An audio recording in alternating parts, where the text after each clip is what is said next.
হ্যাঁ, শান্তি ফিরে এসেছে। কিন্তু কিছু কিছু জায়গায় এই বিজেপি সরকার আসার পরেতে অত্যাচার হচ্ছে, জুলুম হচ্ছে, ভাঙচুর হয়েছে। কিন্তু এই ভাঙচুরগুলো ঠিক নয়, এটা মেনে নেওয়া যাবে না। ভাঙচুর করার আগে তাকে নোটিশ করার দরকার ছিল, নোটিশ করে সেগুলো ভাঙচুর করার দরকার ছিল। বিনা নোটিশে ভাঙচুর করে দেওয়া, এটা কিরকম? যাদের ভাঙছেন হালুয়াতে বহুত কিছু ভেঙে চুরমার হয়েছে, তারা কংগ্রেস সরকার আমল থাকতে তারা ছিল, তারা গরিব হিসাবে তারা খেতে বসবাস করত। আজকে সেটা ভেঙে ফেললেন। তাদের ব্যবস্থা করে দেওয়ার দরকার ছিল একটা কোনো জায়গায়, না করে দিয়ে ভেঙে চুরমার করে দিলে তারা গরিব মানুষ, অসহায় মানুষ, ছেলে পুলে বাচ্চা কাচ্চা দিয়ে দুমুটো রুজি রুটি করে তারা খেয়ে থাকে, তাদের রাস্তায় ভেসিয়ে দিয়ে ধূলিসাৎ করে দেওয়া হলো। এটা কিন্তু সঠিক কাজ হচ্ছে না। এটা আমি বলতে চাই, ভাঙার আগে নোটিশ করে তাদের একটা ব্যবস্থা করে তাদের সেসব জায়গা থেকে সরিয়ে দেওয়া দরকার। হ্যাঁ, না আইন আছে, কোর্ট আছে। হ্যাঁ, আইন কোর্টে যে আপনারা দ্বারস্থ হন, জানান বাঁচার জন্যে। আপনার ভাইপো কাশেম সিদ্দিকী তিনি একটা ভিডিও, কাশেম সিদ্দিকী একটা বার্তা দিয়েছে যে ভাঙড় থেকে আইএসএফ জিতিনি, কেন্দ্রবাহিনীকে নিয়ে মেরে পিটিয়ে ওই সিটটা পার করেছে এবং বিজেপির দালালরা চোখ মারা গেছে। কী বলে? দেখেন, অনেক কিছু বলে, ভাইপো হিসাবে কিছু বলার দরকার নেই আমার, বলতেও আমি রাজি নয়। এসব কথাগুলো বলতে হয়। উনি একাই তো চিল্লাচ্ছেন, কি বলেন, তৃণমূলে থেকে 80টা দল তাঁর চুম্বরে বসে আছেন কেন? ওনাকে ভাইপোর বিরুদ্ধে বলার জন্য কি ওনাকে লেগিয়ে দেওয়া হলো নাকি? না ওনাকে এই কাজ করার জন্যে? হ্যাঁ, যদি জিতিয়ে দিয়ে থাকে প্রশাসন মিলে, তাহলে উনি যেখানটা জিতলেন, যদি কেউ বলে ওনাকে আইএসএফের ছেলেরা সহযোগিতা করে ঠেলে ঠেলে জিতিয়ে দিয়েছে, সেটা কেমন হবে? কি বলেন? এগুলো আগড়ুম বাগড়ুম কথাবার্তা, এগুলো ভিত্তিহীন কথা। বাংলার মানুষ বুঝতে পারছে। কিন্তু আমি এটা বলতে চাইছি, হ্যাঁ, আমার ভাইপোকে আরও 80টা আপনারা বিধায়ক আছে, আপনারা এমএলএ আছেন, একসঙ্গে মিলে একযোগে আরও সবাইকে নিয়ে বাংলায় নেবে আন্দোলন করুন। 1টা থেকে 100 হতে পারে, 1টা থেকে আল্লাহ করে 100 হতে পারে, কিন্তু আন্দোলনটা আপনারা করুন, লড়াই করুন, এগিয়ে যান। বাংলার মানুষ যদি ভালো বোঝে আপনার পাশে দাঁড়াবে। আর আপনারা যেসব কীর্তিকলাপ করেছেন, বাংলার মানুষ কিন্তু আর মেনে নিচ্ছে না। হ্যাঁ, তৃণমূলটা মেনে নিচ্ছে না। 6 মাস 3 মাস বাদে তৃণমূলটা কোথায় চলে যাবে আমি বলতে পারছি না। যদি এই অবস্থায় থাকে আর খুঁজে পাওয়া যাবে না, ঝড়ের মধ্যে বেরিয়ে চলে যাচ্ছে। হ্যাঁ, সেটা বাংলার মানুষ বুঝতে পারছে। আপনারা জানেন সকলে, এখনও বাঁচার রাস্তা আছে। আপনারা মাঠে ময়দানে নামুন, মানুষের ক্ষতিগ্রস্ত হচ্ছে, কি হচ্ছে না হচ্ছে, আন্দোলন করতে নামুন, তাহলে বাঁচার রাস্তা আছে। তা নাই দল বলে কিছু থাকবে না, এটা আমি বলে দিচ্ছি। আপনার ভাইপো কাশেম সিদ্দিকী বলছে, তৃণমূল যখন মুখ্যমন্ত্রী মমতা ছিল, আপনার ভাইপো নওশাদ খুব গলা ফাটিয়েছে।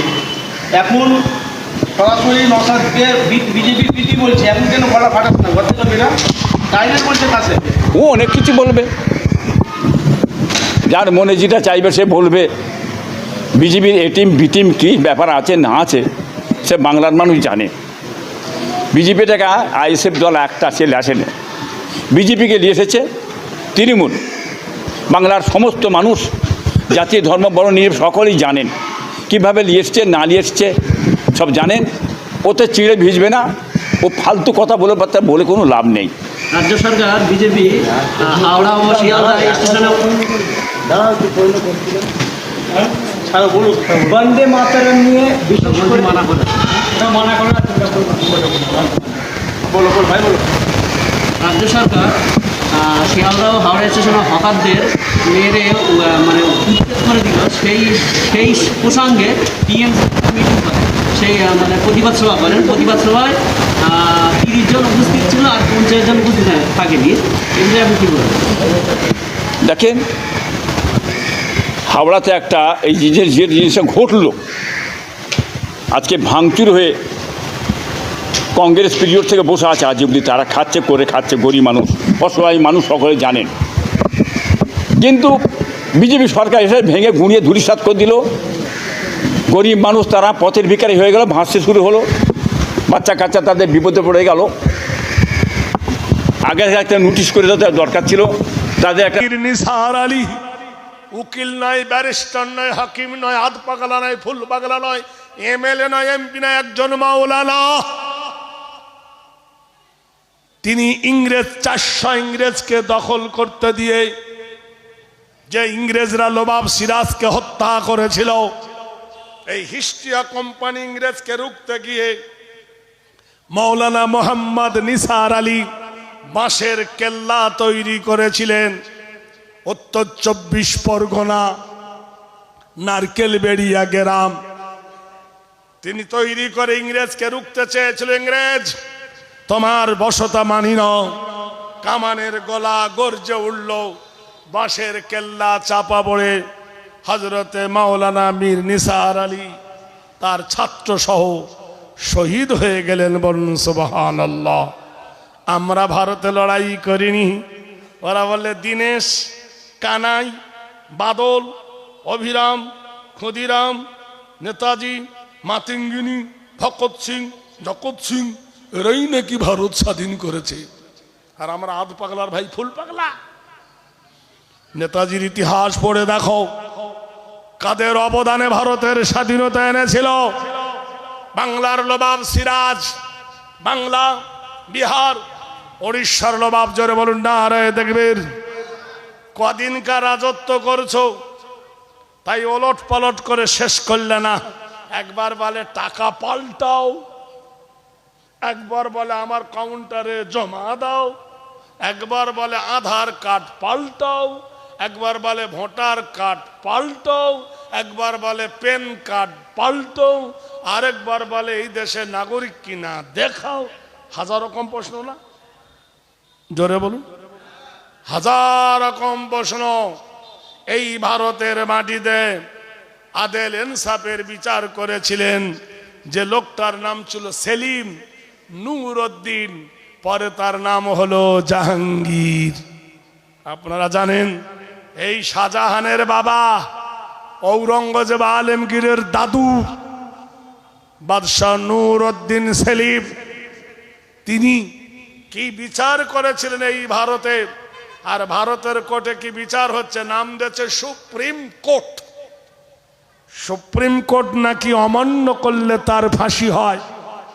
আমি যদি প্রশ্ন করি, 360 ধারা কার উপর জারি ছিল? বাবরি মসজিদের চতুর্দিকে। তা 360 ধারা কার পূজারি ভেঙে শিবসেনারা আল্লাহর মসজিদকে ভেঙে দিল। তখন কি নাকে তেল দিয়ে ঘুমাচ্ছিল পুলিশগুলো? কি বুঝলেন? তার মানে সুশ্বরী ছিল। সম্রাট জাহাঙ্গীর এখনো গো দেখবেন তার রাজমহলে দরজার গেটে একটা ঘন্টা আছে, সেই ঘন্টার সাথে শিকল সিস্টেম, 9টা ঘন্টা একসঙ্গে আছে। এইভাবে টানলে ঢং করে ভিতরে বেজে উঠবে। কেন? যে বাদশার দরবারে সবাইকে ঢুকতে দেবে না, রাজমহলে গরিবকে ঢুকতে দেবে না, ফকির ওয়ানাদ গরিবকে ভিতরে যেতে দেবে না। তাই উনি এই ব্যবস্থা করলেন, যদি কেউ কিছু চায় ভিতরে তো ঢুকতে দেবে না, এসে